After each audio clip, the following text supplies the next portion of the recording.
Welcome to the Jill on Money Show. It's Friday, April 5th. It's Jobs Day, Jobs Report Day. Listen, the labor market has been incredibly strong and resilient. We're expecting, 180, 200,000, 225,000 jobs, something in that area.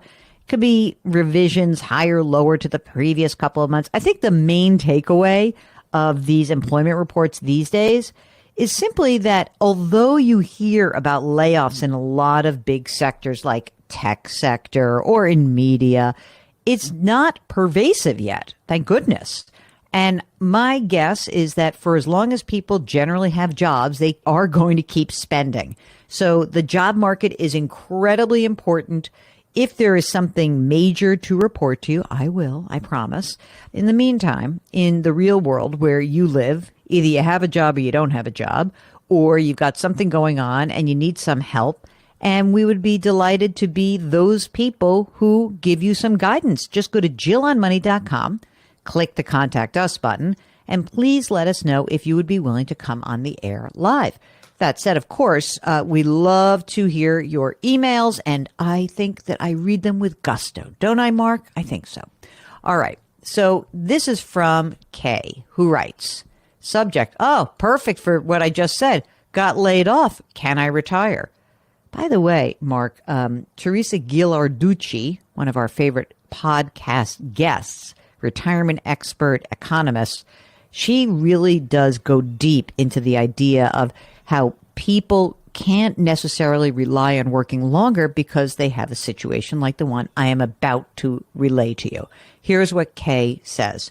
Dear Jill and Mark, I've been listening to your podcast regularly for several years. Please keep up the wonderful work. I'm 60 years old, have just recently got laid off. This gives me the chance to review our finances and reconsider retirement. Here is the situation. My spouse is 61, his annual income $155,000. My current part-time income $20,000, monthly expenses $7,500. Okay, the Social Security numbers. If they go early, 62, husband $2,300. Husband at age 67, $2,600. That's not that big a difference, actually. Hers at 62, $1,300. Hers at 67, $2,100. My husband has a pension, $2,000 per month. Here's what they have. Traditional IRA, $150,000. A Roth IRA, $300,000. $900,000 in a 401k, $350,000 in a brokerage account, $40,000 in an HSA, and $125,000 in an emergency reserve fund. Kids are grown and launched. Hopefully no boomerang in the near future. No debt. House is paid off. No major medical expense yet. Knock on wood. Hold on. That was me knocking on wood. My husband has been talking about retiring at age 62. What do you think? Can we pull this off at age 62? Okay. First of all, forget about taking Social Security at age 62. Just forget about it. That's not happening. So here's the question.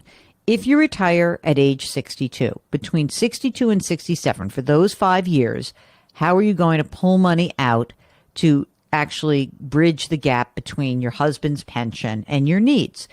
Well, one idea is to start pulling money out of your 401k and live on that for a while. So you need about, let's say, $100,000 a year for 5 years. Okay.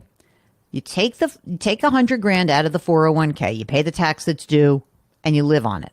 Okay. Then at age 67, you have your Social Security and his Social Security, right? Or you have to wait one more year, but I'm going to pretend it's all the same. And at that point, you're in pretty good shape. 26, 7. You're pretty close. And then you can pull some more money out of the retirement account, whether it's the IRA or the 401k. You can let the Roth continue to build. You can let the brokerage build. I think they can pull it off. Not knowing every single thing, my general advice would be, I think you can do it.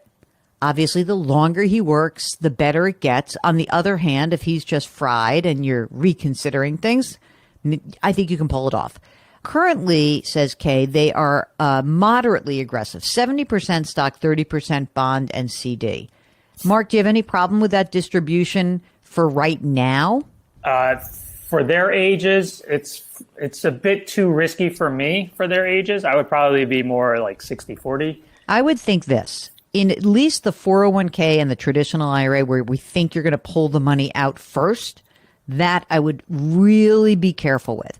So I would have at least 2 years of your cash needs in short-term instruments. Okay, so maybe a year in the money market, 1 year in maybe a CD, just so you know when it comes due, you have your money for the following year. All right.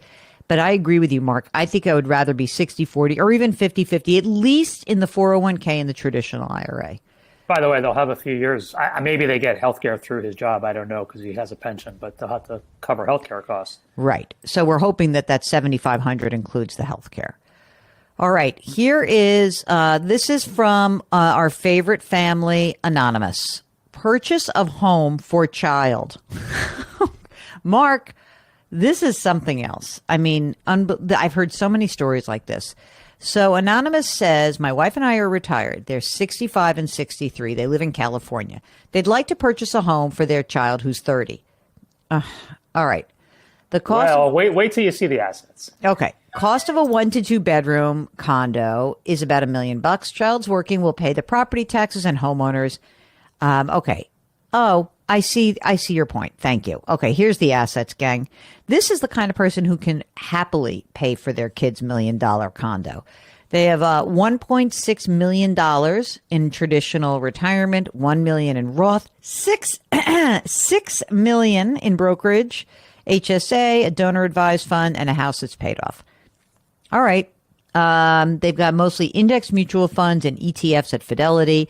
They plan on taking Social Security at 70, wife at 67, yearly expenses, $140,000. They pay for their health insurance. They'll be on Medicare soon. They've got long-term care. They have will and trust. So here's a question. Should we pay for the condo in cash and liquidate some of our investments, or should we consider financing some of it? No way. Pay cash. So what? They're going to have to cash out $500,000 of stocks or bonds. They've got $600,000 in cash. Sell it off. I'm done. There's no reason to finance this. Absolutely not. The last part is, we are planning to leave our IRA and 401k to our child. Is it better to leave money from a retirement or brokerage as inheritance? The best asset to receive as an inheritance is a Roth. That's number one. I don't know if the kid is going to be in a lower tax bracket than you, but remember, when they receive an inherited IRA or 401k, they have to get that money out over the course of 10 years. So I think that maybe I'd probably rather get, if I'm the kid, I'd rather get the Roth and the brokerage because they get a step up in cost basis. That's what I think. All right. Question. I consider ourselves between medium to high risk tolerance. Should I continue to convert to Roth since retirement is earmarked for child? Yeah, sure. My thoughts about investing your retirement and brokerage accounts, do what you're doing. You're doing great. And keep it in index funds or ETFs. Keep the cost down. Just make sure that if your spouse is someone who is not comfortable managing the money and you are comfortable managing the money, that you have a real conversation about what would happen if you predecease the spouse. Okay? This is from Justin. Mark, I love getting these. Jill, I started listening a few weeks ago and I'm hooked. You are always asking guests about estate documents. Do you have a recommended online vendor? Or do I really need to go to an estate attorney or some type of professional? My wife and I are in our early 40s. We've got one child, $1.2 million of net worth, not a lot of accounts or complicated assets. We do use a Vanguard personal advisor for advice. They're no help here. Mark, what is your favorite online choice? Is it Willmaker or what's out there? Yeah, well, Policy Genius no longer does it. So I know that. They are out of the game when it comes to that. Yeah, or I think there's a new one. I can't really recommend this because I don't know, but there's one called Will and Trust that I see all over the place now. Trust and Will, I think it is. Trust and Will? Trust and Will. Let me just look at this. I just want to tell you this. I went to the National Council on Aging website. For all I know, this is this may be purchased, but the editor's pick is Quicken Willmaker. I know people who've used that. That's actually easy to use. Trust and Will which is good for customer assistance, and LegalZoom. If you have a simple situation, I'd certainly rather you do this than do nothing. I think you could do it online. You could also see if you work at an organization, or maybe your spouse works at an organization where they have legal services as one of those nice benefits. You can check that out as well. But let us know how things end up. This is from Devin, whose mother is 70 and is currently on Medi-Cal, thankfully, still living independently. Medi-Cal must be the California welfare. She has 2 annuities worth about $200,000. We're concerned about upcoming required minimum distribution. Should she start the withdrawals? If so, how much? Also, would a revocable or irrevocable trust protect her assets? Should we open one? Social Security payment is $1,820. Monthly expenses are $900. I mean, if she has these 2 annuities and they are retirement accounts, I wouldn't do the RMDs are coming up. Just take them as income and, take it out as you go along. There's theoretically, you should check with Medi-Cal and what their rules are about how much money she can have in her name. That's what you should do. I wouldn't do much more until I check the rules. But an irrevocable trust is the only kind of trust that protects the asset, but then you lose control over the asset. So I don't love that either. Check the rules, though. It may be that you can keep these, and you might be able to finagle your way around this. Check the rules, check the rules, check the rules. Okay, that's it. That is the show. And we are always delighted that you join us. Remember, you should sign up for our free weekly newsletter. You can do that at JillOnMoney.com. You can buy my book, The Great Money Reset. And I think it's so applicable to so many of the questions that we've been getting, especially about retirement and early retirement and being laid off. And, when you reset your life, boy, it's nice to be in control of that process. Okay, it's Friday. We've got a few people to thank. Our music is composed by Joel Goodman. Mark Talercio is the finest executive producer in the world, and he's a darn good web king as well. We're distributed by Odyssey. You can subscribe to this show on the Odyssey app or wherever you find your favorite podcasts.